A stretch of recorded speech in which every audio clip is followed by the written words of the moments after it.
Star7 TV news కి స్వాగతం. Rayachoti municipality పరిధిలోని ప్రజలకు తాగునీరు సమస్య లేకుండా చర్యలు తీసుకుంటున్నాం. Rayachoti municipality divisional engineer Vijay Kumar. Annamayya జిల్లా రాయచోటి గత 4 రోజులుగా మున్సిపల్ ఇంజనీర్ కార్మికులు, పారిశుధ్య కార్మికులు వారి సమస్యలపై నిరవధిక సమ్మె నిర్వహిస్తున్నారు. అంతరాయం ఏర్పడింది. ఈ సందర్భంగా municipality divisional engineer Vijay Kumar మాట్లాడుతూ రాయచోటి పట్టణ ప్రజలకు తాగునీరు సమస్య లేకుండా ప్రైవేట్ కూలీలతో యథావిధిగా పట్టణమంతా తాగునీటిని పైపుల ద్వారా సప్లై చేయిస్తున్నామని, తాగునీటి కొరత తీవ్రంగా ఉన్న ప్రాంతంలో ట్యాంకర్ల ద్వారా అందిస్తున్నామని, అలాగే వీధులు కూడా పరిశుభ్రం చేయిస్తున్నామని, వీధి దీపాలు కూడా వేయడం జరుగుతున్నదని, మున్సిపల్ కార్మికులు తాగునీటి సరఫరాకు వీధి దీపాలు వెలగకుండా కొన్ని అంతరాయాలు కల్పించారని, అవన్నీ కూడా సరిచేసి పట్టణ ప్రజలకు ఇబ్బందులు కలగకుండా చేశామని తెలియజేశారు. ఆర్వి కృష్ణారెడ్డి, అన్నమయ్య జిల్లా ఇన్ఛార్జ్. స్వాగతం. నా పేరు ఆర్వి కృష్ణారెడ్డి, అన్నమయ్య జిల్లా ఇన్ఛార్జ్. మరి రాయచోటి మున్సిపాలిటీకి సంబంధించి మరి ఇంజనీరింగ్ కార్మికులు, శానిటేషన్ కార్మికులు వారి యొక్క సమస్యలపైన సమ్మె చేయడంతో మరి రాయచోటి మున్సిపాలిటీ పరిధిలోని ప్రజలందరికీ కూడా తాగునీటి పరంగా కానీ, పారిశుద్ధ్య పరంగా కానీ చాలా ఇబ్బందులకు గురవుతున్నటువంటి పరిస్థితి. మరి త్రాగునీటి పరంగా ఏ విధంగా మరి ప్రజలకు త్రాగునీరు ఏ విధంగా సప్లై చేస్తున్నారు, అలాగే పారిశుద్ధ్య పరంగా ఏ విధంగా చేస్తున్నారు అనేది మన రాయచోటి మున్సిపాలిటీ డిఈ గారితో ఒక సమాచారం తీసుకున్నాం. నమస్తే సార్. మరి కార్మికులంతా సమ్మె చేస్తున్న కారణంగా రాయచోటి ప్రజలందరూ కూడా చాలా ఇబ్బందులకు గురవుతున్నారు. తాగునీటి పరంగా కానీ, పారిశుద్ధ్య పరంగా కానీ. మరి ఇలాంటి సమస్యలన్నీ కూడా మీరు ఏ విధంగా పరిష్కారం చేస్తున్నారు అనేది ఒక సమాచారం పట్టుకుంటా సార్, చెప్పండి సార్. ఏం లేదు, ప్రజలకు నీళ్ళు వదిలే అవుట్ సోర్స్ సిబ్బంది వీళ్ళు రెగ్యులర్ కాదు, ప్రైవేట్ వాళ్ళు కాంట్రాక్ట్ కింద వాళ్ళకు ఆప్కాస్ జీతాలు ఇస్తూ ఉన్నాం. కానీ వాళ్ళ జీతాలు సరిపోవడం లేదు. మా జీవనోపాధి రోజులు పెరిగినాయి కాబట్టి, అవసరాలు పెరిగినాయి, రేట్స్ పెరిగినాయి కాబట్టి మాకు కొంత ఎన్హాన్స్మెంట్ 26,000 కనీసం మాకు జీతం వాళ్ళ పరిధిలో వాళ్ళు సమ్మె నోటీస్ ఇచ్చారు. తర్వాత 13వ తేదీ నుంచి నెలవిగా సమ్మె చేస్తూ ఉన్నారు. అయితే వాళ్ళు చేసిన చిన్న పొరపాటు ఏంటంటే వాళ్ళు నీళ్ళ సరఫరా విషయమైన ఆ మెటీరియల్ గవర్నమెంట్కు అధికారులకు సరిగా చెప్పకుండా వాటిని కొంత డిస్టర్బ్ చేసి పెట్టారు. అయినా కూడా వాటిని మేము సాధించి ఇప్పుడు ప్రజలకు దాదాపు 80-70-80% వాటర్ పెరిగిపోవడం జరిగింది. మినిస్టర్ గారు రాత్రి రివ్యూ చేశారు. దాని మీద వాళ్ళ మీద యాక్షన్ తీసుకోవాలా, డిస్ట్రిక్ట్ ఉన్నాయి, ఎస్పీకి చెప్పాలి, వాళ్ళని అక్కడ వచ్చి అడగాలి. వాళ్ళు అక్కడ రాలేదని కూడా విచారం వ్యక్తం చేశారు మినిస్టర్ గారు.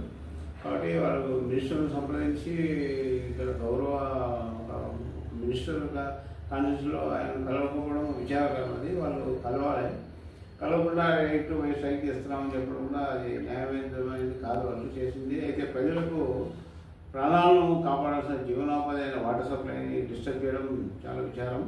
అయితే దానివల్ల మేము వేరే మనుషులను దాదాపు ఒక 20 మందిని తీసుకొని కొత్త వ్యక్తులతో చేపించి ఆ అమ్యూనిటీస్, మా సచివాలయ అమ్యూనిటీస్ ఉన్న వాళ్ళందరినీ ఉపయోగించుకుంటూ వాటర్ సప్లై అక్కడ వాటర్ను కూడా రన్ చేయడం జరిగింది. నిన్న ఫిల్టర్స్ కూడా రిపేర్ చేసాము, ఫిల్టర్స్ కూడా నీట్గా క్లీన్ చేయించాము. కదిరి నుంచి ఒక రిపేర్ చేయించుకుని ఒక వర్కర్ను. ఇంకా ప్రజలకు ఇబ్బంది కలగకుండా చర్యలు తీసుకుంటున్నాం. 2-3 రోజులు ప్రజలకు ఎక్కడ కూడా వాటర్ సప్లై రాకుండా చేస్తాం. ఇది హామీ ఇస్తున్నాం. ఎందుకంటే కొంత లేట్ అయింది వాస్తవం. బికాస్ ఆఫ్ వాళ్ళు ఆ మెటీరియల్ వాల్స్ ఎక్కడ ఉన్నాయి, వాటి ఆపరేషన్ విధానాన్ని వాళ్ళు చెప్పకుండా వాళ్ళు వాటిని హైడ్ చేశారు మెటీరియల్స్ను. స్ట్రీట్ లైటింగ్ కూడా వాళ్ళు వైర్స్ డిస్టర్బ్ చేసి వైర్స్ పడకుండా చేస్తే దాన్ని కూడా మేము పొద్దుట నుంచి ప్రత్యేక బృందాన్ని పిలిపించి మేము వాటిని రిపేర్ చేయించి స్ట్రీట్ లైట్స్ కూడా ఆన్ చేశాం. వాళ్ళు చేసినటువంటి మరి మంచి పనులు కాదు, కానీ వాళ్ళ సమస్య అయితే వాళ్ళకు న్యాయం జరగాల్సిందే. అది వాళ్ళు ప్రభుత్వం అధికారులు ముఖ్యమంత్రి గారి దగ్గరికి పోతూ ఉన్నారు. అక్కడ చర్చలు జరుగుతూ ఉన్నాయి. చర్చలు 2-3 రోజులు బలవంతం కావచ్చని ఆశిస్తున్నాం. అంతవరకు మేము ప్రజలకు నీళ్ళ ట్యాంకర్స్ అప్పుడు 4 ఉన్నాయి, దాదాపు మేము ఇంకా అడిషనల్గా 8 నీళ్ళ ట్యాంకర్ 12 నీళ్ళ ట్యాంకర్స్ పెట్టి ప్రజలు ఇంతమందికి ట్యాంకర్స్తో ఫీడ్ చేయడం సాధ్యం కాదు. కాబట్టి ఇట్లా కుళాయి నీళ్ళు ఇస్తూ ఎక్కడైనా తీవ్రమైన సమస్యల దగ్గరికి వాటర్ ట్యాంకులు పంపించి వాటర్ ప్రజలకు అందజేస్తున్నాం. 80% దాదాపు సాల్వ్ అయింది. ఇంకా 20% ఉంది. అది కూడా ఈరోజు ఏమంటే మేము 100% సాధిస్తాం. ప్రజలకైతే ఇబ్బంది పెట్టాము. మేము ఉండేది ప్రజల కోసమే మాకు అధికారాలు ఉన్నాయి, మా జీతాలు ఇచ్చాయి. కాబట్టి మేము ప్రజల కోసం తప్పగా పనిచేసి ప్రజలకు ఏ ప్రాబ్లం లేకుండా చేస్తామని హామీ ఇస్తున్నాం. సార్, ఇప్పుడు ఈ డెవలప్మెంట్ పరంగా మన బస్టాండ్ ప్రాంతంలో కూడా రోడ్లు సక్రమంగా లేవు. మరి ఎంతోమంది వాహనదారులు కూడా యాక్సిడెంట్కి గురవుతున్నారు. మరి రోడ్లు వెడల్పు లేని కారణంగా గంటలు ట్రాఫిక్ స్తంభించిపోతా ఉంది. మరి దీనిపైన మీరు ఏ విధమైన చర్యలు తీసుకుంటున్నారు? ఇప్పుడు ట్రాఫిక్ సమస్య మీద వస్తే యాక్చువల్గా అది ఈ రాయచూరు అనేది ఒక చిన్న టౌన్, నగర పంచాయతీ నుంచి డెవలప్ అవుతూ అంశం డెవలప్ అయితే ఇప్పుడు జిల్లా హెడ్ క్వార్టర్స్ అయినందున విపరీతమైన ట్రాఫిక్ రద్దీ పెరిగింది.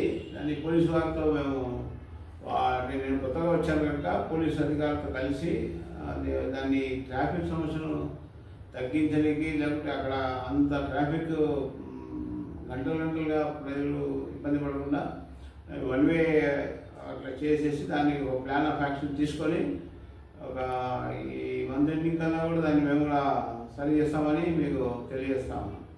సార్, దాదాపు మన రాయచోటి పట్టణం జిల్లా హెడ్ క్వార్టర్.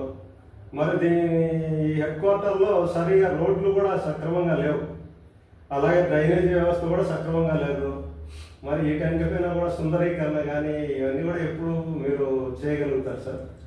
గత ప్రభుత్వంలో కొంత సుందరీకరణ చేశారు, వెడల్పు చేసి డివైడర్స్ కట్టడం జరిగింది. ఇంకా అభివృద్ధి కూడా చేయాల్సింది ఉంది. కాబట్టి జిల్లా కేంద్రంగా ఉన్న మున్సిపాలిటీకి జిల్లాను అభివృద్ధి పరిచే నిధులు ప్రభుత్వం గారు ఇస్తే మేము ఇది అట్లా ఎంతైనా సుందరీకరణ చేయగలుగుతాము. రోడ్స్ కూడా పాత రోడ్సే ఉన్నాయి, కానీ రోడ్స్ అయితే ప్రాబ్లం అయితే లేవు ఇప్పుడు ప్రస్తుతానికి. అయితే రోడ్స్ కూడా వైడనింగ్ చేయడం కానీ అవన్నీ మనము మాస్టర్ ప్లాన్ వచ్చింది మాకు. ఆ మాస్టర్ ప్లాన్ ఇంప్లిమెంట్ చేస్తే ప్రజలకు ఈ యొక్క అసౌకర్యం కలగకుండా ఉంటుంది. దాన్ని మేము కౌన్సిల్ దృష్టికి తీసుకుపోయి దానికి తగిన ఫండ్స్ మనం కూడా నుంచి కానీ తెప్పించి కానీ దాన్ని మనం సాల్వ్ చేస్తాం దాన్ని తప్పక.